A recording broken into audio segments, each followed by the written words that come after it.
సింధూర్పై భారతావని హర్షం వ్యక్తం చేస్తోంది. రోడ్లపైకి వచ్చి ప్రజలు హర్షం వ్యక్తం చేస్తున్నారు. భారత సైన్యాన్ని ఇక అందరూ కూడా అభినందిస్తున్నారు.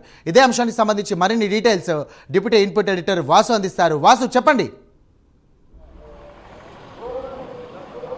సాయిరాం, ఆపరేషన్ సింధు జరగడం పట్ల ఉదయం నుంచి కూడా మొత్తం హర్షం వ్యక్తం అవుతుంది. విశాఖ కాదు, ఏపీ రాష్ట్ర వ్యాప్తంగా కూడా ఎక్కడికక్కడ జనం బయటకు వచ్చి హర్షం వ్యక్తం చేసే పరిస్థితి కనిపిస్తుంది.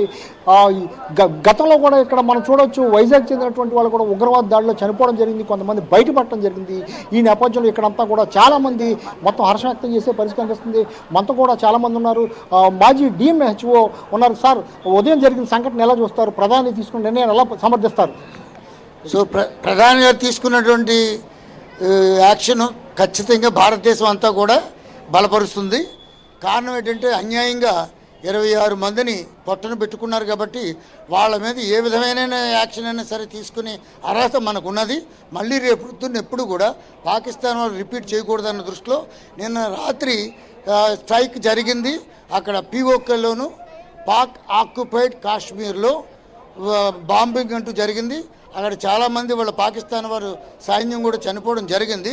సో అది మార్క్గా భారతదేశం మొత్తం మీద 244 జిల్లాల్లో ఈ మాక్ డ్రిల్ ప్రజల్లోకి అవేర్నెస్ క్రియేట్ చేయడానికి అని చెప్పేసి ఇక్కడ కలెక్టర్ గారి ఆధ్వర్యంలో చేస్తున్నారన్నమాట. సో ఇక్కడ ఒక్కొక్క రకమైనటువంటి కేసుని ఏ విధంగా క్యారీ చేయాలి, ఎక్కడ మన టెంపరీ షెల్టర్లో పెట్టాలి, ఆ తర్వాత అక్కడి నుంచి ఎక్కువగా ఈ ప్రమాదం జరిగిన వాళ్ళని కింగ్ జార్జ్ ఆసుపత్రికి తరలిస్తారు. అది బేస్ హాస్పిటల్గా మనం పెట్టుకున్నాం కాబట్టి ప్రజలందరూ కూడా ఆందోళన చెందవలసిన పరిస్థితి లేదు.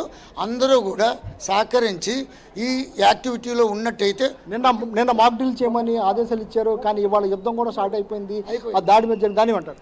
ఆ యుద్ధం సరిపోయింది కాబట్టి ఇప్పుడు మొత్తం మన జిల్లా అంతటిని కూడా చేయవలసినటువంటి పరిస్థితి ఉంది. ఇది ఓన్లీ ఒక కార్నర్లో చేస్తున్నాం. ఇప్పుడు మొత్తం జిల్లా అంతటికీ కూడా మనం ఇన్వాల్వ్ చేసి ఈ మాక్ డ్రిల్ చేయవలసినటువంటి అవసరం ఉంది. ప్రజల్లో అవేర్నెస్ ఖచ్చితంగా చేయాల్సినటువంటి అవసరం ఉంది. ఇంకా మనతో పాటు చాలామంది ఉన్నారు. మేడం, చెప్పండి, ఇవాళ జరిగినటువంటి ప్రధాని తీసుకున్న నిర్ణయాన్ని మీరు ఎలా సమర్థిస్తారు? నాకు చాలా సంతోషంగా ఉందండి. Justice is not delayed. చాలా న్యాయం చేశారండి మన అన్యాయంగా ప్రాణాల తీసిన ప్రజలకి. Very happy. ప్రధాని గారు చాలా డేస్ స్టెప్ అనే చెప్పాలి ఇది, ఎందుకంటే తర్వాత కాన్సిక్వెన్సెస్ ఏంటో మనకి తెలీదు. బట్ ఇలాగ కొన్ని సిటీస్ సెలెక్ట్ చేసి మాక్ డ్రిల్ పెట్టి పీపుల్ని అలర్ట్ చేయడం కూడా చాలా హ్యాపీగా ఉంది. అందులో మన విశాఖపట్నం సెలెక్ట్ అవ్వడం ఇంకా చాలా హ్యాపీగా ఉంది నాకు. So mock drill according to that అంతా చాలా బాగా అవుతుందండి. మనకి ఉగ్రవాద దాడిలో విశాఖకు చెందిన వాళ్ళు కూడా ఉన్నారు సార్. చాలా అన్యాయం, చాలామంది కూడా బయటపడ్డారు. ఇటువంటి పరిస్థితి నుంచి మనం బయటకు వచ్చాం. ఇవాళైతే ఆ పాకిస్తాన్పై 9 స్థావరాల్లో కూడా దాడి చేయడం జరిగింది. దానికి నేను అన్యాయం అన్నండి, అసలు అన్యాయం అన్ను. ఎందుకంటే మనం చాలా శాంతమైన దేశం, ఇప్పటి వరకు చాలా శాంతం వహించాము. కానీ ఇంత క్రూరమైన చర్య చాలా అన్యాయం కిందే భావిస్తాం. సో మనం చేస్తుంది ఏదైనా సరే అది మన దేశ ప్రజల కోసం న్యాయం చేసినట్టే అండి. ఇది పరిస్థితి. చాలామంది కూడా ఇచ్చేస్తున్నారు, కొంతమంది కూడా ఉన్నారు. సార్, ఇవాళ ఏంటి మాక్ డ్రిల్ ఎలా జరుపుతున్నారు? ఈరోజు బ్లాక్అవుట్ మీద మాక్ డ్రిల్ అనేది చేపట్టడం జరిగింది.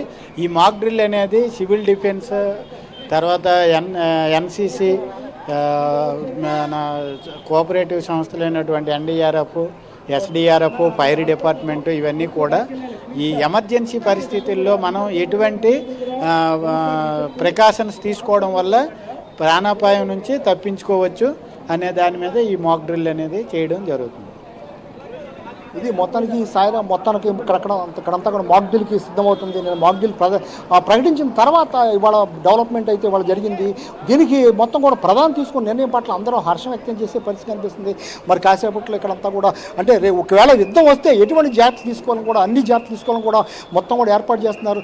అన్ని ఎన్డీఆర్ఎఫ్ అయితేనే, మొత్తం ఎన్సీసీ అయితేనే, మొత్తం అందరూ కూడా ఇన్వాల్వ్ చేసి, పోలీసు అందరూ ఇన్వాల్వ్ చేసి ఏ విధంగా ఒకవేళ యుద్ధం వచ్చి ఏమైనా జరిగితే ఏ విధంగా, ఎందుకంటే సముద్ర తీర ప్రాంతము విశాఖ ఎప్పటి నుంచో కూడా థ్రెట్లా కూడా ఉంది. విశాఖ సముద్ర తీర ప్రాంతం అవ్వచ్చు, శ్రీదళాలు ఉండొచ్చు, మొత్తం నావీ కానీ అన్నీ ఇక్కడ ఉండటం వల్ల ఎప్పటికైనా సరే ప్రమాదం ఉందనేది ఉంది. అందువల్ల ఎన్డీఆర్ఎఫ్ బృందాలు కూడా భారీగా చేరుకోవడం జరిగింది.